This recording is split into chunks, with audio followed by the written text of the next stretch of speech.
సరే నువ్వు చెప్పు, చరిత కామాక్షి సినిమా పబ్లిక్ ఎందుకు చూడాలి? సార్ నేనే ఉన్నా, నేను ఎందుకు చూడాలి? చరిత కామాక్షి అనేది ఒక మూవీ ఇండస్ట్రీకి సంబంధించిన మూవీ, టోటల్గా సినిమా ఇండస్ట్రీకి సంబంధించింది.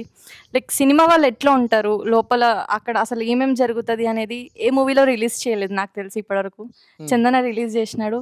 అండ్ చరిత కామాక్షి ఎందుకు చూడాలి అంటే ఇక్కడ ఉన్న పిల్లలందరి కోసం చూడాలి నేను చెప్పేది.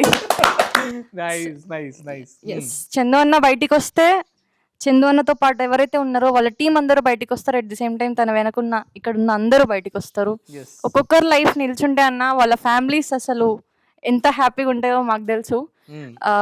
ఇక్కడికి వాళ్ళ పేరెంట్స్, పిల్లలు వాళ్ళ పేరెంట్స్ వదిలేసి వెళ్ళేటప్పుడు మీ చేతుల్లోనే వదిలేసి వెళ్తున్నాం అని చెప్తారనమాట.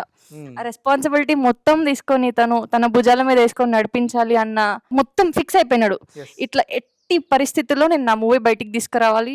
ఇక్కడ ఉన్న ఆ మూవీ అంటే మా అందరికి కాన్ఫిడెన్స్ ఏంటంటే ఆ మూవీ బయటికి వస్తే నెక్స్ట్ మూవీ ఖచ్చితంగా తనకి ఆపర్చునిటీ వస్తుంది. సో నా మూవీ బయటికి రావాలి, నా మూవీ బయటికి వస్తే ఖచ్చితంగా మీరు అందరు బయటికి వస్తారా అని చెప్తా మమ్మల్ని అట్లా లైక్ పుష్ చేస్తూ. అన్న హానెస్ట్లీ చెప్తున్నా, తను ఫండ్స్ కోసం తిరిగిండు, తనతో పాటు నేను తిరిగిన.